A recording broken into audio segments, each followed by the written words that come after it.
the most of your Walt Disney World vacation. The top 6 uses of projection effects at Walt Disney World. Hi, I'm Herb Leibacher, and welcome to episode number 108 of the World of Walt podcast. Make the most of your Walt Disney World vacation for the week of February 12th, 2017. This is the podcast for Walt Disney World fans, whether you're planning your next trip or just enjoy reliving a little bit of Disney magic. Today, the podcast is sponsored by Ear to Their Travel. If you're planning a trip to any Disney destination, give Phil at Ear to Their Travel a call. Phil is a former Disney cast member, so he really knows how Disney works. He can help you plan all the details of your next vacation at no extra cost to you, while making sure you get the best deal on your trip. You can reach Phil at eartotheirtravel.com. The Walt Disney Company has always been an innovator when it comes to technology. I think that it's one of the things that has always drawn me to Walt Disney World. It seems that it's a natural fit that Disney combines its history in film with its storytelling in the parks by using projection effects in many different ways. So today we're going to take a look at the top 6 uses of projection effects at Walt Disney World. To help me explore this topic, I'd like to welcome back one of the biggest Disney movie buff fans and theme park fans that I know, Russ Reeves. Russ, welcome back. Hey, thanks, Herb. It's great to be back. Always enjoy getting together and talking a little Disney with you. Me too. And I call you a biggest Disney movie and theme park buff because you kind of cover both territories. You know a lot about both of those things, so it's always fun to chat with you. And I'm kind of big, too. Big buff is what I meant, but that's okay, too. No, for me, it's all one and the same. The parks and the movies just kind of are one big universe, and where one begins and the other ends, in my imagination, it's really hard to define. So, yeah, I'm a big fan of both. Yeah, me too, and they definitely do feed off of each other, sometimes in both directions, which is always interesting. Yes, it is. It is really neat how they do that. Yep. Okay, so the beloved warm-up question for today before the main topic is, what is your favorite serene Disney place? Wow. Maybe initial reaction is there is no place to find serenity in Walt Disney World, but when I stop and think about it, there are a lot of them. In fact, so many of them that I'm really having a hard time coming up with just one. And this is not a top 6 serene place podcast episode, although we could probably do that. That's an idea. My immediate reaction is actually I'm going to have to go to a different park and go to Disneyland. The Storybook Land Canal Boats attraction. That, to me, is the most relaxing place in the universe, maybe, because it's such a laid-back attraction. It's just this great boat ride. You get this beautiful scenery through all these little miniature villages. And, I mean, who doesn't love a miniature village? It's beautiful. It's relaxing. The weather's always great every time I've been on it. And so if I need a little serenity and I can get to the Storybook Land Canal Boats, that's where I'll be. So for those of us who haven't been on that attraction or haven't been on it a long time, tell us what it's like. So you get on a little boat. I don't know how to describe these boats. They're just little boats. They're little motor boats, and you have a person, a cast member on the boat who's kind of retelling some of the stories, and the first thing you do is you take off and you go through Monstro's mouth, the big whale from Pinocchio, and then you come out in this scene where it's just one little scene after another of these little miniature villages from the different classic Disney stories. You know, there's a scene from Mr. Toad where you've got Toad Hall and all that, and you might go around a little bit, and here's Alice in Wonderland and all the scenery from that. And it's all done in miniature, like you would see like on a train set or something like that, but it's immaculate. And And so you're just kind of meandering through this little canal and seeing all these scenes on the left and the right as you go through. And it's just beautiful. It takes me back to my childhood, and it's peaceful and it's relaxing, and that's sort of one of my real happy places. Neat. And it's all outside? It is, every bit of it. Wow. There may be a tunnel or two, that you go through, but it's not, pretty much all outside, 90% outside. Yeah. Wow, that would be neat to see. Well, yeah, it's great. Definitely a must-do if you're in Disneyland, because there's nothing like it in Walt Disney World. Yeah. I've definitely seen the photographs before of Monstro and the boats going in, so it's kind of a photogenic spot maybe. Yeah, you just can't think too much about the biology of what's going on there as you come out the other side. But if you can get beyond that, it's very tranquil, very peaceful. Yeah, on that point, we'll definitely move on. So, so what is your favorite serene place? Favorite serene Disney place? So for me, I would have to go over to Epcot and the Canada Pavilion and the gardens there, which are just huge, also immaculately kept, and just very peaceful, a very quiet place in the midst of all the hubbub that happens all around you. But just nicely done, colorful, quiet for the most part, and just a great place to pause for a moment and just enjoy the peace of it all. And even the part where you go back where the giant waterfalls are sort of reminiscent of Niagara Falls. Yeah, even though that's definitely got a lot more energy and noise to it, I think in its own way, it's got a type of serenity too. I can't remember a time that I was ever back there when I saw another living soul.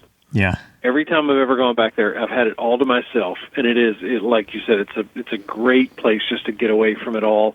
For some of us, little known fact, I'm kind of an off-the-chart introvert, so after a little while of being jammed up in a crowd, I just have to go somewhere and unplug and withdraw for a little while, and that's a great place to do it.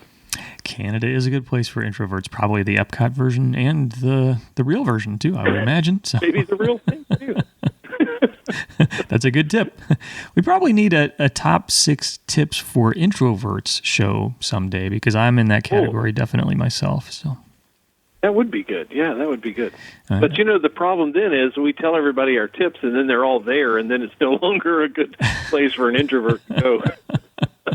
That's true. That would be kind of a problem. It would defeat the purpose. Yep. Okay, so back to projection effects. Top 6 uses of projection effects at Disney World. And Russ, we're over to you for number 1. Well, when I think of projection effects, the first thing that comes to my mind is movies. And Disney has always made good use of film in its attractions and shows, and I don't think that's ever been showcased anywhere better than it has been at Epcot, and that's from opening day to the present. Probably better than any other park when it comes to the use of films. And so when I was putting my list together and I was thinking about films in Epcot, I had a hard time picking one to represent this, because each one of them really is very unique. You've got different kinds of films being shown to you. You've got Soarin', which is a mashup of ride and movie, and you actually are just kind of engulfed in the movie. And by the way, I'm just back from a trip in which I rode the new Soarin' for the first time, and it's really beautiful. The cinematography and the CGI are just great. Yeah. But I will give a little tip that you need to sit near the center, because the further out toward the edges you are, the worse the distortion of the images on the screen. And so, like the Eiffel Tower kind of looked like it was the Leaning Tower of Eiffel, and that's kind of a bad show there. But anyway, so you've got that breathtaking film there that you actually become part of, and then you've got a film like Impressions de France, which I may like as much as I like Soarin'. In terms of just the film, it's this great combination of scenery and musical score and this broad, wide screen that draws you in. And I still don't know how it is that you can almost feel like you're moving in a very Soarin'-like way, even though you're sitting still in a stationary theater.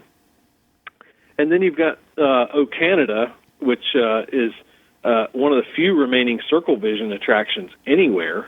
And I don't think that Circle Vision has the appreciation that it needs to still have. I think maybe it was overdone at some point, and everybody kind of lost interest in Circle Vision. But that is still an amazing technology, and I don't think it's done anywhere better than it is in the Canada Pavilion. I think China still has a Circle Vision film. They do, but the one in Canada, I love. It's a little dated, but there's something nostalgic about that, and it's still very enjoyable. I think this is a great lead-in to the topic, because you're right. If you think about the use of film in a theme park, I think Epcot is probably the poster child for that. And especially around opening day, I think a lot of the attractions were built around films, and maybe sitting and watching a static film doesn't have the thrill here in the 2000 teens as it did way back in the 1980s. But I think that a lot of the movies are still great and still worth seeing. Yeah. I agree with you about Impressions de France. I think it's just an incredible combination of visuals and music that take you to France to see what it's like, and you do feel like you're moving, even though you're not at all.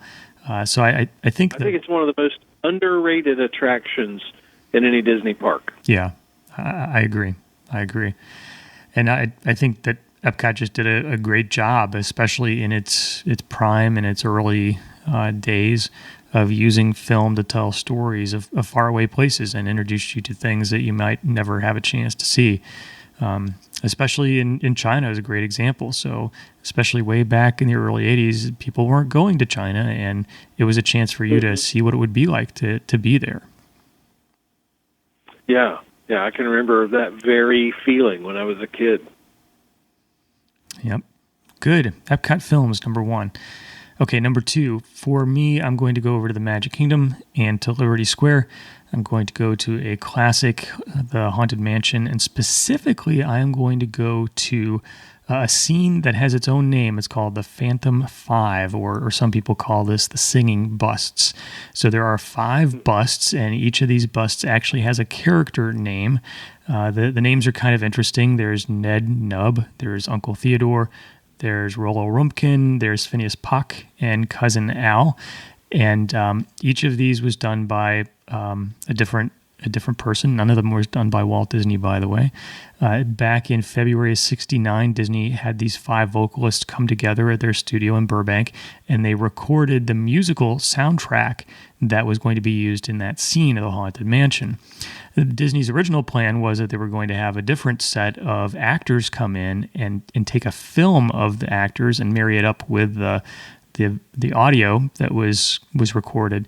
But when they saw the singers doing their thing, they said, we can use these guys for both the audio and for the video. So they called them back a week later, and they had them record the movie that gets projected onto the busts. And it's interesting that legend goes that Disney actually had these singers sort of put their heads into harnesses so they wouldn't move around, so that they could be very carefully lined up with the projection onto the statue. So Disney said to these singers, you can move your mouth and wiggle your nose and move your eyes, but you can't move your head, or all of a sudden you're not going to be centered on the bust anymore. So while this is kind of an old-time effect, I think it's extremely effective. It's a scene that makes a big impact, the projection onto the Haunted Mansion busts. Yeah, that's the Mellow Men, right? I don't know. Yeah, one of them is Thurl Ravenscroft. Yes. The voice of Tony the Tiger and many other things. Yep. And I'm not mistaken, I think the whole group there is the Mellow Men, who were a big part of Disney soundtracks, really movies and parks throughout the 60s primarily, maybe some in the 50s as well. And they also, one of my favorite albums is the Mellow Men, Meet Me Down on Main Street. It's a Disney collection. So, yeah, great stuff. So aside from Thurl Ravenscroft, I'll probably get some of the names mixed up here. So Jay Mayer, Vern Rowe, Rob Ebright, and Chuck Schroeder. Those were the five guys who were singing. So I don't think that was the Mellow Men. Besides Thurl Ravenscroft, he's one of the Mellow Men, but the others don't ring a bell. So I don't think that was the group. Okay, all right. They were just individually brought in. Okay, interesting. All right, I learned something. Yeah, it's a neat effect, and I think that Disney has sort of used this type of effect in a lot of different spots. But the idea of putting together a static bust with a projected movie on it, I think may have been the Disney Imagineers who came up with that idea. And, it still plays really well today when you go in the Haunted Mansion and you see this scene. It still makes a pretty big impression, even though it's pretty old technology. Yeah, and it kind of paves the way for some of what we're seeing today, and with the new technology is sort of a pioneer. And I know my list, I'm going to get around to some of the new, maybe improvements is not the right word, but new adaptations, at least, to that kind of technology. Yeah, good point. Okay, that was number 2. So number 3, Russ, back to you. Okay, so when we talk about projections of a face onto a figure, we're seeing that being done a lot. Now it's more, I think it's internally generated than the old Haunted Mansion style where it was coming from an external projector. But I think on Seven Dwarfs Mine Train, it's done really well. This has become one of my favorite attractions because it's everything that we love about Disney all rolled into one attraction. Before this was built, I used to say that Splash Mountain was the perfect Disney attraction, but I think Mine Train has taken that top spot in my estimation.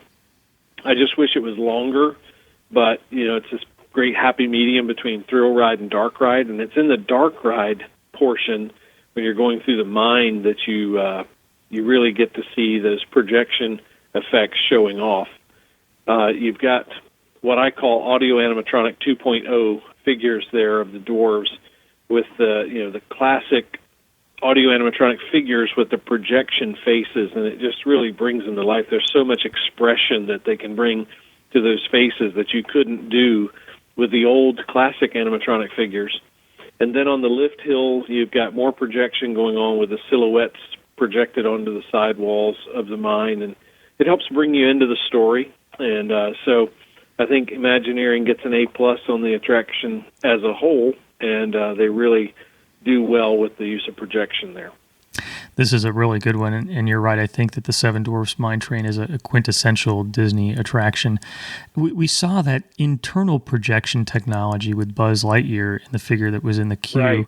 And I think that was very impressive for its day, but it seems like it's gone to a different level when it comes to the Seven Dwarfs, and maybe it's how the technology has improved in mapping the animation to the features of the face. Maybe it's the type of projector and the brightness of it. We're just learning how to do an animation in that sort of style, but it's above and beyond what we had seen before, and just an incredible effect. It might have to do, too, with how close you are to it, because, you can get right up on Buzz. Yeah. I remember the first time I saw it, I was amazed by it, but you could tell it's like, okay, his face is a TV screen.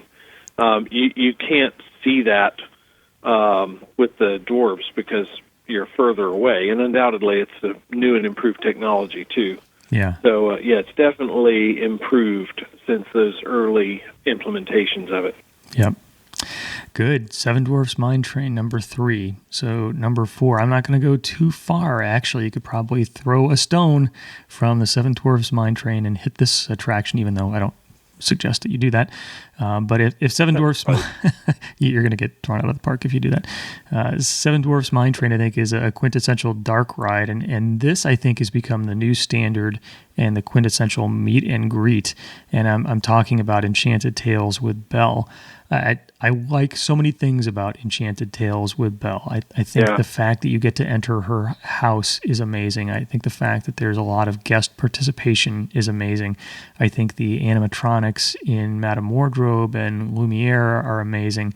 But maybe one of the most jaw-dropping effects is a projection effect. So after you enter the second room where Belle's father creates his inventions, you call your attention over to a mirror which begins to sparkle, and all of a sudden images start to come up on this mirror, and the mirror expands and magically becomes a doorway in an effect that I think is just one of the most amazing anywhere at Walt Disney World. So this portal that opens up, starts as a mirror and then becomes a door that you can walk through, uses projection effects in creating sparkles and seeing images in the mirror, and it's just jaw-dropping. So even if you don't like meet and greets, even if you're not a fan of Beauty and the Beast, which I don't know how you couldn't be, I think it's worth going through this meet and greet just to see this special projection effect. It's really that good. It really is. This whole attraction, it really takes character meet and greet to a whole new level, but absolutely the far and away most astounding aspect of it is that mirror. And I think we've talked about it before. It's just like, it's one of those things that I don't really want to know how they do it, because I don't want the magic to be ruined. It is so amazing. I'm sure there's probably a technical explanation for how they make it work, but I like that sense of being a kid and saying, whoa, that's unbelievable what they just did. Yeah, it really is. And I've seen some diagrams and schematics on the internet where people were guessing how it would be done, and it kind of makes sense if you see some of those. But it's one of those, I think, increasingly rare moments where you almost can't believe your eyes, where your eyes are seeing something that you haven't really seen before that is so extraordinary. It's just hard to believe. It's just hard to believe when you see this mirror transform into a door, and then you get to walk right through it. Mm-hmm. Yeah. I can remember the feeling I had when I saw it the first time. Absolutely. Yeah. So definitely one of my favorites. That was number 4. So number 5, Russ, back over to you. Well, so another thing I got to do for the first time on my recent trip to Walt Disney World was ride Frozen Ever After. And I have to eat a little crow here because I was really down on this attraction. It took the place of one of my all-time favorites, Maelstrom. And I wasn't too happy about Maelstrom going away and Frozen Ever After taking its place, but I rode it twice within about an hour, and I loved it. I think it preserves the best elements of Maelstrom, and it kicks everything up by a notch with the use of projection. You've got the projection faces on the animatronic figures, and some of the transitional scenes are almost entirely filled with really beautiful projection effects. In particular, I'd say that the Let It Go scene combines all that very well. You've got the projection on Elsa's face, which is almost lifelike, and then you go backward down the hill, and these projection effects are surrounding you. That's my favorite part of the attraction, and I really don't even like that song. So I think maybe if there's one attraction that makes good use of all the different kinds of projection, maybe with the exception of a movie projection, the Frozen Ever After ride does it. Mm. Boy, a lot of good points in there. So I'm nostalgic when it comes to Disney.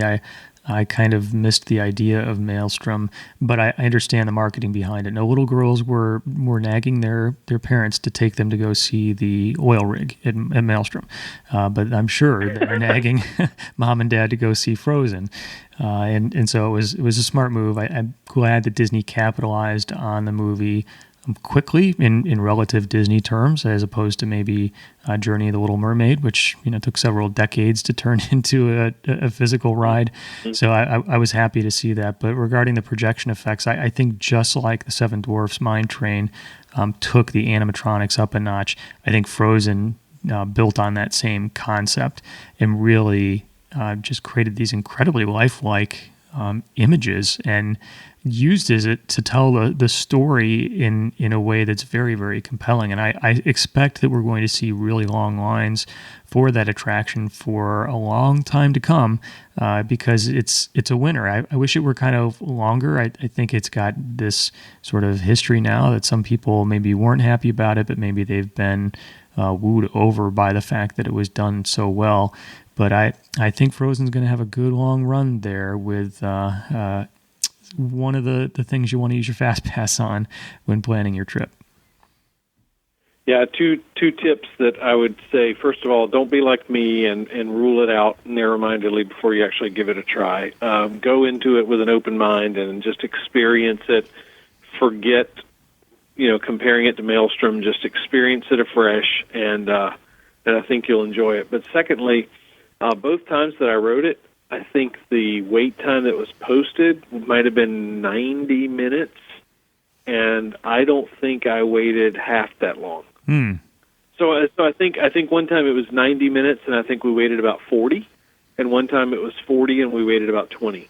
Wow. So I don't know if that's every time, and I don't want to, make any kind of predictions or ruin anybody's expectations, because certainly, the posted time is what you should expect. But that line moves faster than what is posted. So.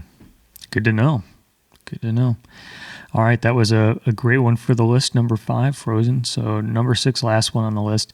This one isn't really breaking a mold in any way. I think it's sort of a traditional projection effect, but I think it's used very effectively, if I can use that word too many times in one sentence. So we're going to go over to Disney's Animal Kingdom and Expedition Everest.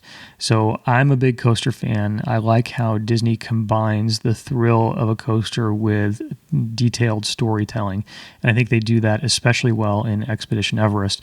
So there's a part after you have gone backwards where your train stops and you look up and to the right a little bit and you can see train tracks. You can see the Yeti kind of bounding in, ripping up the tracks and giving a good scream before he jumps out of view.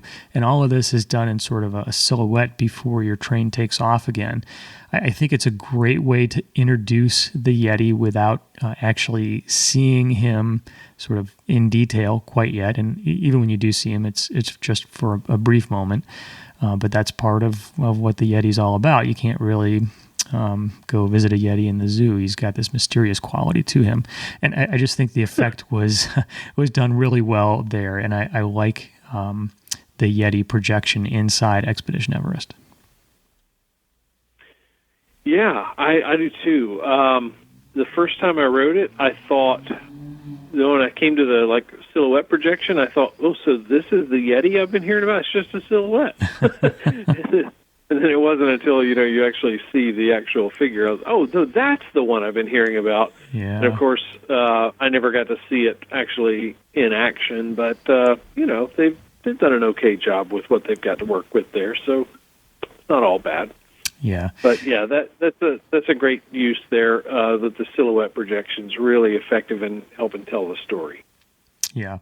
Yeah, so now we have the Disco Yeti animatronic, and I'm still hopeful that maybe once Pandora opens up and Imagineers have some free time, that maybe they'll be able to go back and do something with the animatronic. But we're talking about projection effects, and I really do like the projection effect there. I think it really adds to the story.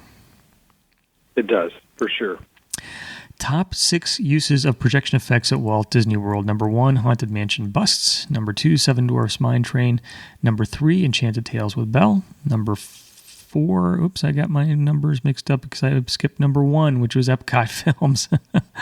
2, Haunted Mansion. 3, Seven Dwarfs. 4, Enchanted Tales. 5, Frozen Ever After. And 6, the Expedition Everest Yeti.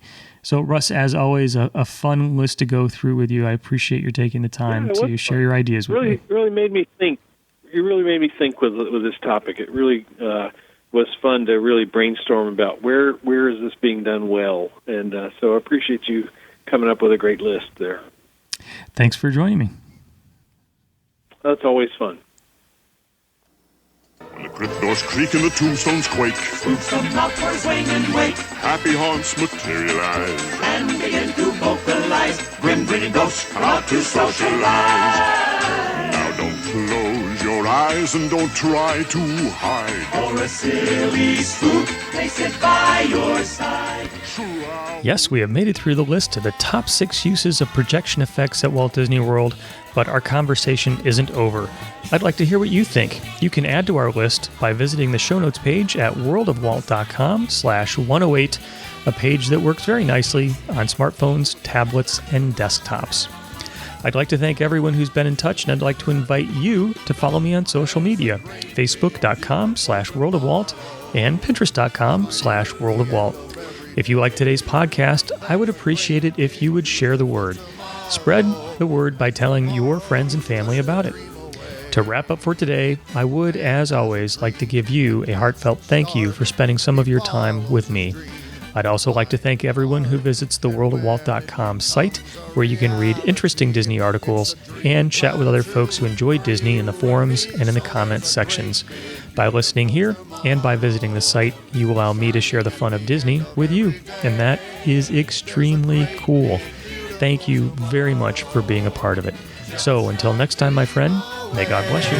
So there's a great, big, beautiful tomorrow shining at the end of every day.